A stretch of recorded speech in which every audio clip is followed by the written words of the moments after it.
오늘 이 본문의 말씀을 가지고 믿는 도리를 굳게 잡자라고 하는 제목으로 말씀을 드릴 때, 영상 앞에 있는 우리 모든 성도들뿐만 아니라 이 예배에 참여한 모든 성도들이 다 하나님의 은혜를 경험하는 큰 은혜가 있어지기를 주님의 이름으로 축원합니다. 우리 복인원 교회 성도들 한 주 동안 보지 않았는데도 몇 달 보지 않은 것처럼 그립고, 또 하루빨리 영상이 아닌 대면 예배로 돌아오기를 간절히 기도하고 또 사모하고 있습니다. 이와 같은 마음으로 이 시간 예배하고 하나님께 영광을 돌리게 된 것을, 안타깝지만 그래도 영상이라도 송출할 수 있게 된 것을 다행으로 여기면서 하나님의 말씀에 귀를 기울이시는 저와 여러분들이 되시기를 바랍니다. 사람은 관계를 형성하며 살아갑니다.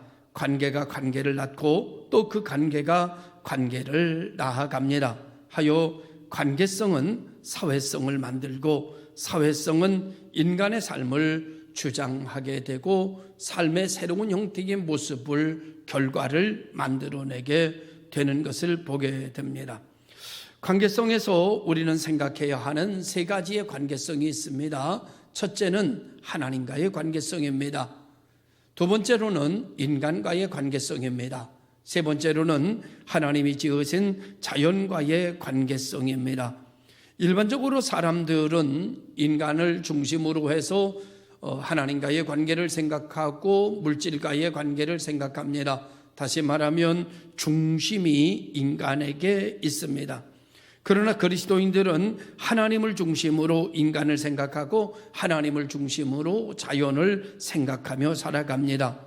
하여서 일반적인 사람들과 그리스도인들의 사고에는 아주 큰 차이점이 생겨나게 되는 것입니다.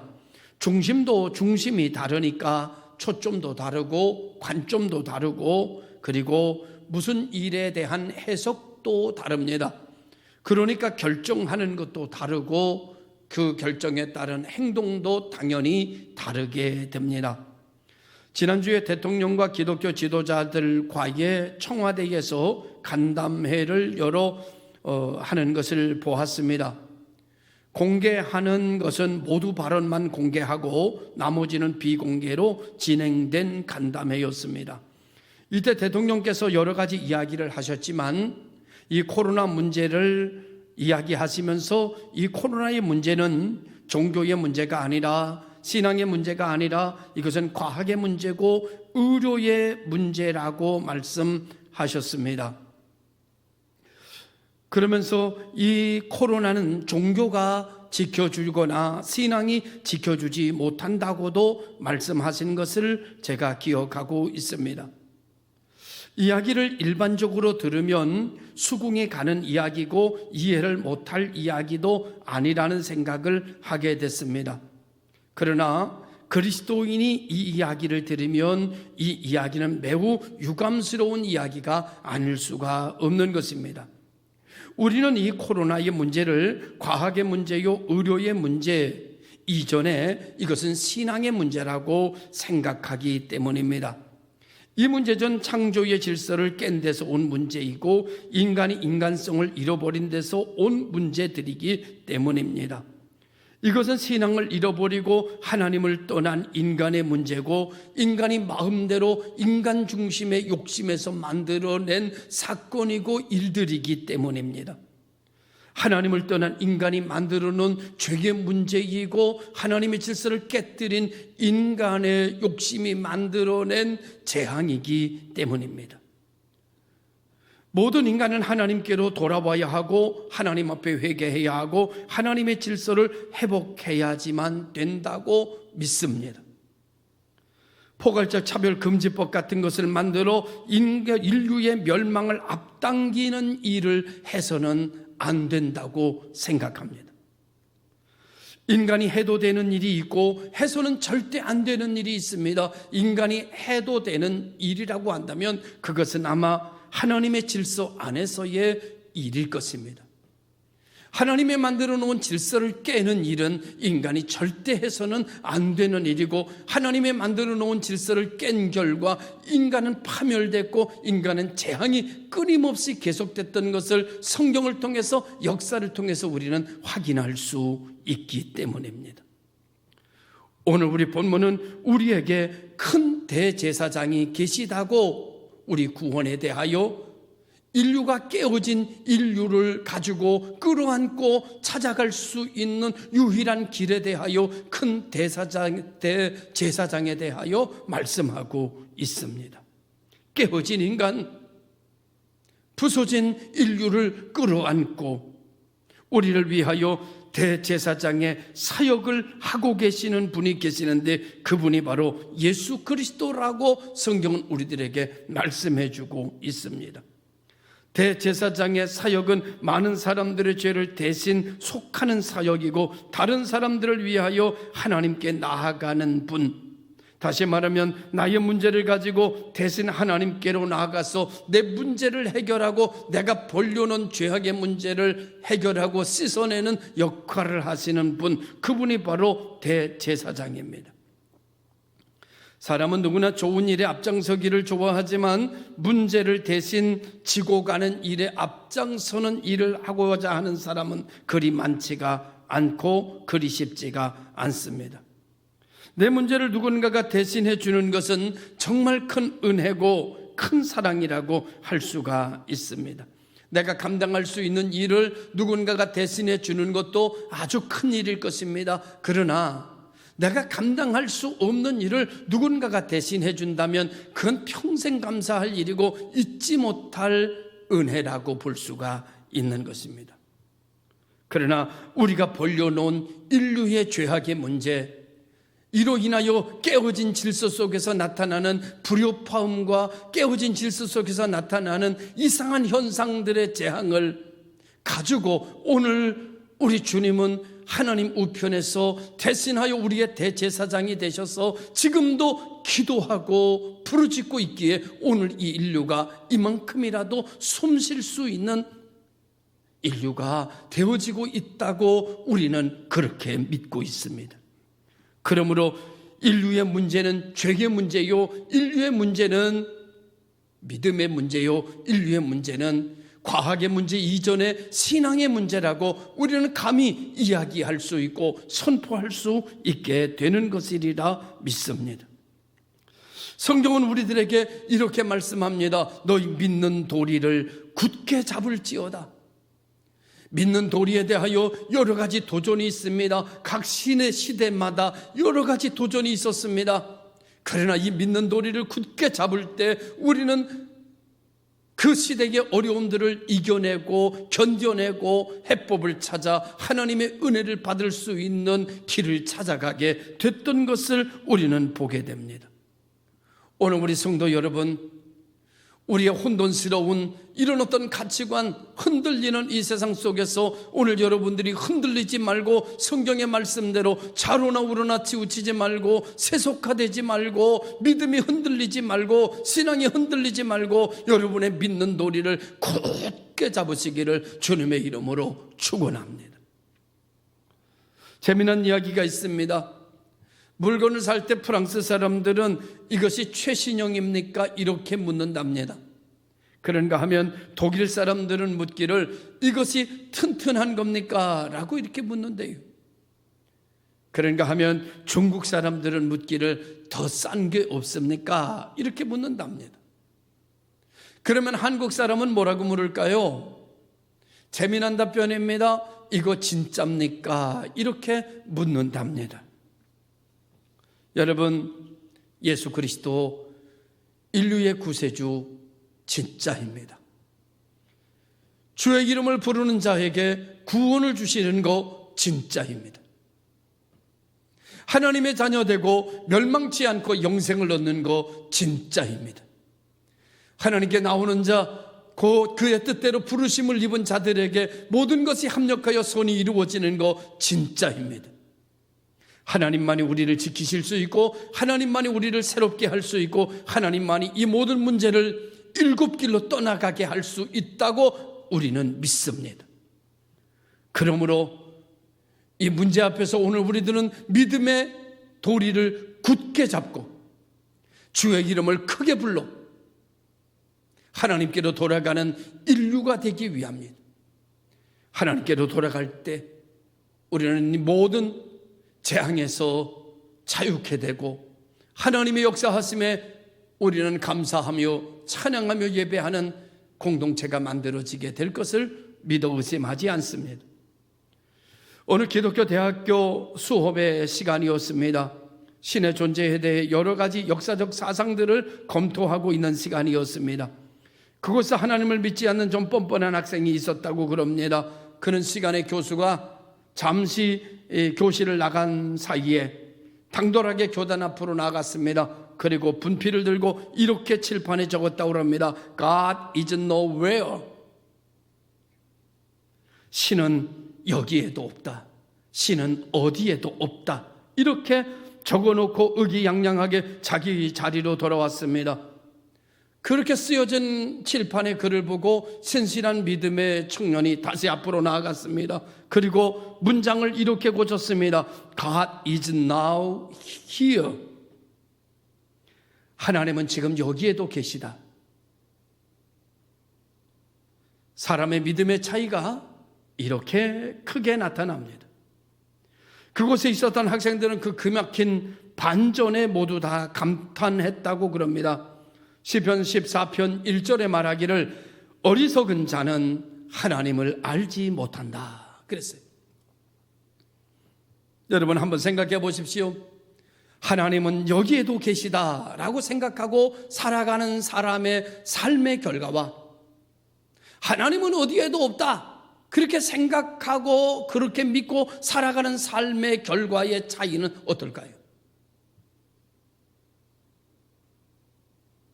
분명한 것은 하나님은 여기에도 계십니다.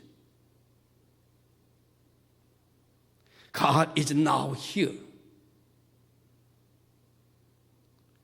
성경은 여기서 끝나지 않습니다. 모든 문제의 해결자를 누구로 제시하고 있는가 하면은 말씀이 육신이 되어 우리 가운데 오신 예수 그리스도를 모든 문제의 해결자로 성경은 드러내고 있습니다. 첫 번째, 성경은 오늘 본문에서 이렇게 말씀하고 있습니다. 우리의 연약한 사정을 모두 알고 계신 분이 예수 그리스도다. 미국의 테네시 주의 한 작은 마을에 벤 후포라는 사람이 살고 있었습니다. 그는 체구가 아주 몹시 작고 아버지가 누군지 모르는 채 태어났습니다. 사생아지요. 마을의 어른들은 자기 자녀가 이 사생아랑 어울리는 것을 원하지 않았습니다. 그리고 그 함께 자라나는 친구들도 그를 놀리기 일쑤였고 그를 멸시했습니다. 베노바라는 아이가 12살이 되던 때에 그 마을의 작은 교회의 젊은 목사님이 부임했습니다. 이 목사님이 가는 곳곳마다 기분이 좋아지고 분위기가 밝아지고 사람들이 격려를 받는다는 소문을 듣고 12살 된 벤 후퍼는 교회를 나가기 시작했습니다. 교회를 나가서 축도가 끝나기 전에 조용히 나오고 조용히 나오다가 어느 날 이 벤 후퍼는 목사님이 설교를 하시는 가운데 큰 감명을 받았습니다. 그래서 빨리 나가려고 하는데 나가지 못했습니다. 그래서 이따 나가서 중간쯤에 끼어서 나가는데 이 젊은 목사님이 벤 후퍼를 바라보면서 이렇게 물으셨습니다. 누구의 아들이더라? 벤 후퍼의 얼굴은 붉어지기 시작했고 주변의 사람들도 긴장하기 시작했습니다. 내가 누구의 아들이지?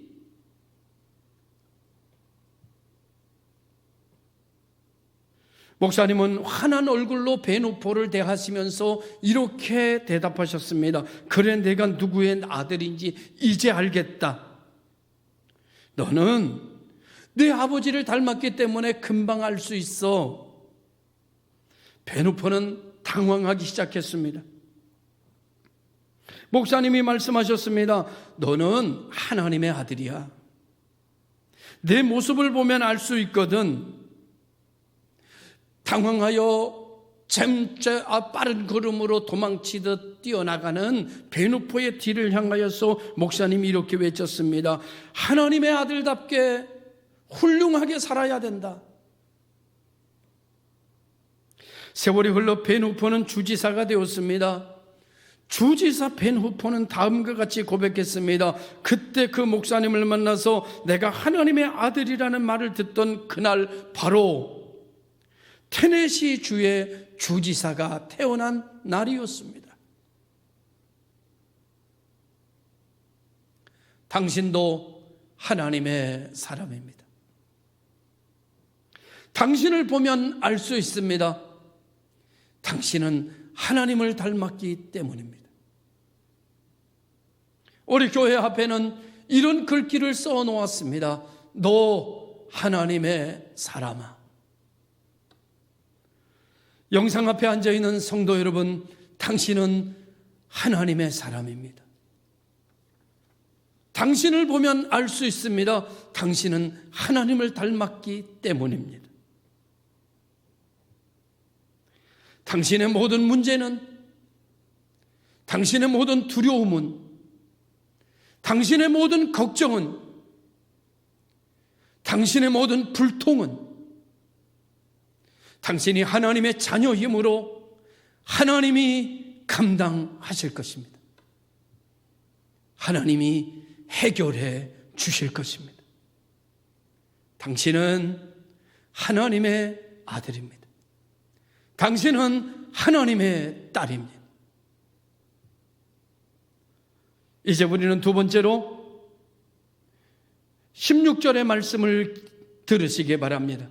그러므로 우리는 긍휼하심을 받고 때를 따라 돕는 은혜를 얻기 위하여 은혜의 보좌 앞에 담대히 나아갈 것이니라. 이젠 우리는 하나님의 사람이요, 이제 우리는 하나님의 아들이요, 이제는 우리 하나님의 딸이기에 하나님 앞에 담대하게 나아가는데 돕는 은혜를 받기 위하여, 하나님 앞에 도움을 받기 위하여, 과학의 문제요 의료의 문제가 아닌 신앙의 문제이기에 살아계신 하나님, 역사를 주관하시는 하나님 앞에 우리는 담대하게 나아갈 수 있는 것은 여러분과 내가 하나님의 자녀이기 때문입니다. 화학을 전공한 한 학생이 중간고사를 치르게 되었습니다. 시험의 문제는 이런 문제였습니다. 석탄으로 알코올을 얻는 방법을 써라. 그런데 이 학생은 아무리 생각을 해봐도 이 답이 떠오르지를 않았어요. 화학의 공식도 생각나지 않았고 화학의 부호도 전혀 생각할 수가 없었습니다. 그래서 이 학생은 그냥 빈 종이를 낼 수 없어 이렇게 썼습니다. 석탄을 팔아서 알코올을 사면 됩니다. 그 후 그 학생은 교수로부터 호되게 야단을 맞고 낙제할 줄 알았습니다. 그런데 담당 교수는 그 학생을 불러서 이렇게 말했다고 합니다. 너는 석탄으로 알코올을 얻을 수 있는 가장 손쉬운 방법을 찾아냈다. 그리고 충분한 점수를 주었다고 그럽니다. 그것은 교수의 너그러움과 사랑이었습니다. 칭찬과 격려였습니다. 학습이라는 게 뭘까요? 가르침이라는 게 뭘까요? 한 사람을 일으켜 세우면 되는 것이고 한 사람에게 살만한 용기를 넣어주면 되는 것이고 한 사람이 다시 희망을 가질 수 있게 해주는 것이 학습입니다. 지금 이 시대는 네 편과 내 편 나누어지게 되고 광화문 집회에 참석한 사람과 참석하지 않은 사람을 나누고 이 시대는 서로 의심하게 만들어가는 시대가 되어져 가고 있습니다. 코로나보다 더 무서운 의심, 코로나 재앙보다 더 답답한 네 편, 내 편. 저는 오늘 말씀을 통해서 우리 모두는 오히려 우리 가족 안에서, 우리 사회 속 안에서 너그러움과 사랑이 코로나보다 더 빠르게 번져가기를 원합니다. 그 사람을 일으켜낼 수 있는 칭찬과 격려가 이 세상을 뒤엎어 놓을 수 있었으면 좋겠습니다. 부부간의 칭찬과 격려, 부모와 자식 간의 너그러움과 사랑이, 교인과 죄종 간의 이와 같은 것들이 우리의 관계를 다시 한번 회복시키는, 우리를 일으켜 세우는, 그리고 강하고 담대하게 만드는 요소들이 아닐까 생각합니다. 잠언 16장 24절에 말하기를 솔로몬은 선한 말은 꿀과 같아 마음에 달고 뼈에 양약이 되느니라고 했습니다.